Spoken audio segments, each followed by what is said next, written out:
Hey guys, how are you? Today is February 22nd and tomorrow will be my 1-year anniversary of when I started Ideal Protein and lost 42 pounds. So I wanted to do an update and let you know how the past year has gone. As I said, I started on February 23rd, and on that day when I went in to get weighed, and of course I had some clothes on, but I weighed 197 pounds. And my goal was to get down to 155, which is what I weighed when we moved up here 10 years ago. Well, last year was 9 years ago. And I'd gained 40 pounds. So I had tried all different ways to lose weight, including keeping a food diary and working out, and it just wasn't coming off. And I had met several people here in town who had had great success with the Ideal Protein. So I went and signed up for it, and the initial cost was around $400. That includes the administration fee. You go in every week and get weighed and measured, and there's no additional cost for that. You do have to buy the food. It's not cheap, but it's very effective. And I calculated the calories, and calories are around 900 calories a day. It's very low carb. They want you to stay below 40 grams of carbs a day. And so I followed my plan to a T, wrote down everything that I ate, and I would go in every week and get weighed and measured, and the results are fabulous, which is real motivating. It helps you stick with the plan. And if for some reason you have a stall or you gain weight, the counselor will look at what your meal plan was for the week before and will give you some suggestions. So they weigh and measure you, they take your blood pressure, and they measure 6 different points on your body. And they keep a running track of how many pounds total you've lost in your weekly, and then the average, and your inches too. So it's a very great program. They give you a lot of support. You do have to buy their products. So when was it? July was when I transitioned into maintenance. July 11th and 12th, around there, when I got back from vacation. And I started with their maintenance program, which they have you start incorporating carbs back into your diet. And I did that, I don't know, maybe for about a month. And then I discovered the eating way of eating low carb, moderate protein, and high fat for life. And so I decided I wanted to do that. And so what I do eat in a day is I eat meat, I eat whole eggs. We love hard-boiled eggs, and I get them in Walmart. They come in a package of 6. They're hard-boiled, they're already peeled. I find that depending on the carton of eggs I get, sometimes you lose half of the egg when you're trying to peel it. So they're $1.99 for the 6 eggs, which is expensive, but the convenience is worth it to my husband and me, and we eat a lot of those. I will eat anywhere from 2 to 4 eggs a day. So I eat meat, any kind of meat. I don't limit the meat. I eat pork, I eat beef, chicken, fish, any kind of seafood. I eat vegetables. I keep them to the low carb vegetables. I avoid carrots. I don't eat potatoes. I eat very small amounts of fruit occasionally. I don't eat much fruit. I really don't believe you need to eat a lot of fruit. And I also eat cheese. I eat raw nuts. I don't eat roasted nuts. And the reason I don't eat roasted nuts is that vegetable oils, especially when heated, but even if just plain old vegetable oils, they create a lot of inflammation in the body. And so they cause your body to release the stress hormones. And so your body feels like it's constantly under attack. So no vegetable oils for me. I stick to olive oil, coconut oil, butter, full-on butter, saturated fats. And I do eat some of the fat on the steaks or the meat that I eat. The only problem with eating the fat on the meat is that most of the meat has been, the animals have been injected with hormones and with antibiotics, and that can, because it's stored in the fat, if you eat a lot of that fat, you're going to be eating that too. Unless you can get the grass-fed meat animals that have not been subjected to that. But that's expensive, it's hard to find, and especially here in Alaska, everything is a lot more expensive. And so that's a luxury item. I love shellfish, I love shrimp, I love crab, any of that stuff. I just eat as much as I want, you know, until I'm full, or not full, but satisfied. I eat a lot of lettuce, a lot of salads, cucumbers, peppers. I do eat some tomatoes, not too many tomatoes. I know they're a fruit, because they're a little higher in the glycemic index. And I eat avocados. Avocados are excellent for you. The oil, raw nuts, raw cashews are my favorite. But I do like the almonds and pecans and the Brazil nuts. They're all really good. I just try to, you know, and I read labels. I've been a label reader for many years, and I used to worry about calories and fat grams, and now I worry about carbs, and I avoid packaged foods.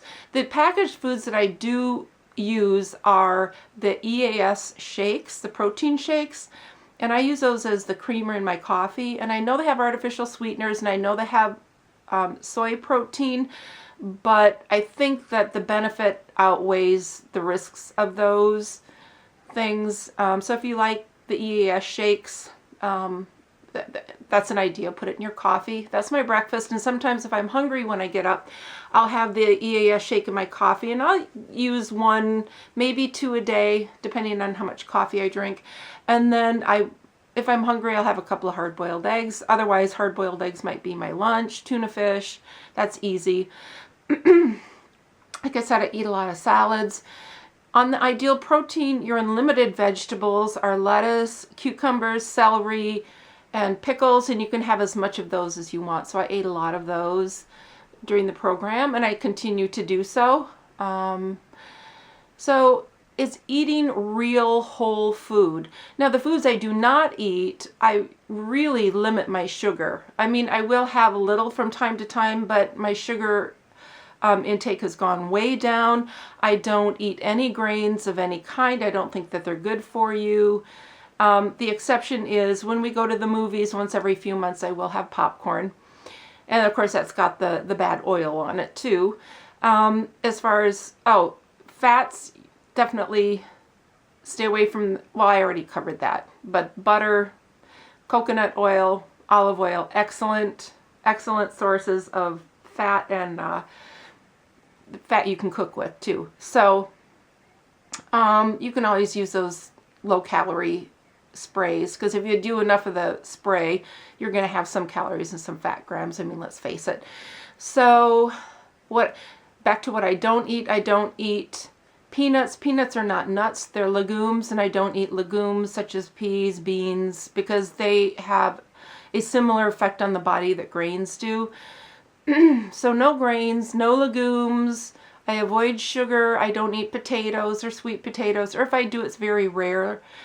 And people have asked me, I do eat cheese, but I limit it because I can really go overboard on cheese. But people have asked me, or have commented and stated, boy, it must be hard to go out to eating like you do. And I'm like, no. For example, my favorite breakfast in Las Vegas, Mike and I have two places that we walk to for breakfast. Usually once or maybe twice when we were there, is an 8-ounce steak, 2 eggs, avocado slices, and tomato slices. And that will literally hold me for 5 to 6 hours. I don't get hungry for 5 to 6 hours. Go to a nice restaurant, get a filet mignon, get a salad, maybe some grilled vegetables or steamed vegetables is ideal because you don't have to worry about the oil. I don't eat bread. If I want to make bread or eat bread, paleo, the Julian Bakery makes a paleo bread that's made with almond flour, coconut flour, flaxseed. You can use all of those to bake with. And I would use xylitol as a sweet. It's me again. My battery keeps shutting the camera down, so I'm not sure what's going on there. And I'm not sure exactly where I was. I had recharged the battery, but the foods, I'll just go over the foods I avoid. I avoid sugar, foods high in carbs such as potatoes, any grains.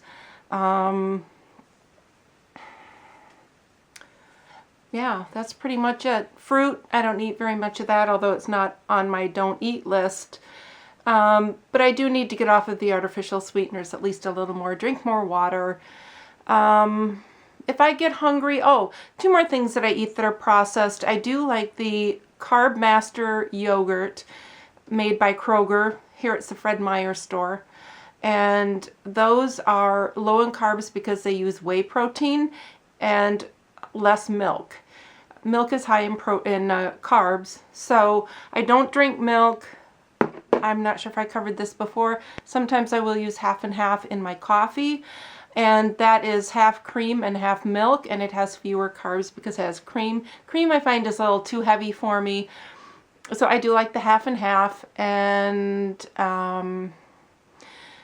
but just as an overview, if you want to lose weight, you don't want to buy an expensive diet plan, just for 1 month, give up grains for a month and see what happens. You know, no bread, no muffins, no cookies, no crackers, no pretzels, nothing with grains in it. And try to eat more food that is just real whole food that you cook yourself at home. Cook your vegetables, cook your meat. You know, if you want to add potatoes, I mean, it's up to you how you want to do it. But I have found that eating low carb, moderate protein, and high fat works really well for me. And I think the reason that it works well for most people is just because of the basic principles of blood sugar. Carbs, which causes a spike in blood sugar, which causes you to secrete insulin, and any calories that you don't burn immediately, insulin causes you to store those calories as fat. So that's why I try to keep things low carb. People have asked me, isn't it dangerous to be in ketoacidosis? And I'm like, yes, it's dangerous to be in ketoacidosis, but I'm in ketosis, which is different. I burn ketones, which is a byproduct of fat. Yeah. One thing to keep in mind, if you eat a lot of protein, your liver can convert the protein into glucose. So, you know, it's kind of a fine line. You have to tweak things for your specific metabolism in your body. I'm not an expert in this by any means. I've done a lot of research. I've watched a lot of YouTube videos. I've read a lot of books and articles on it.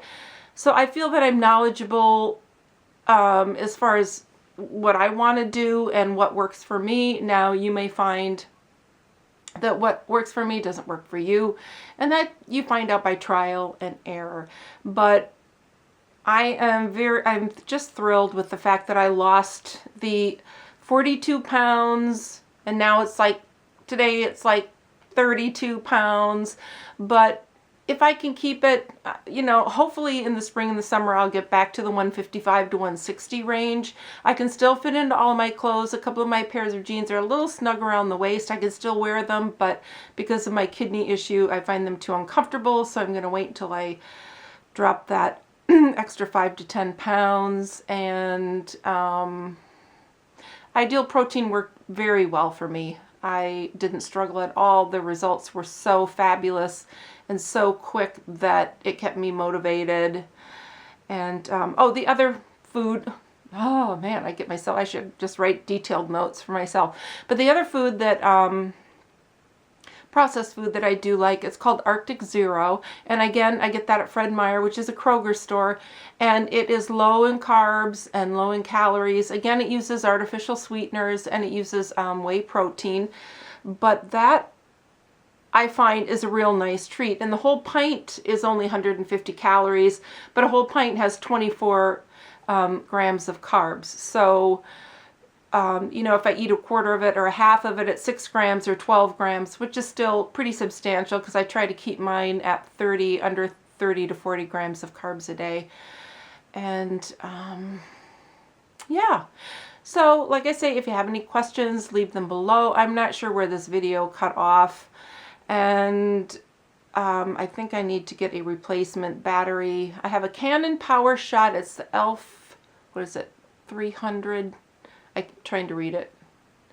And I've had it, oh, I don't know, 6 months, 8 months, and I just noticed that the battery just drains very quickly now. So if you know anything about the Canon batteries, let me know.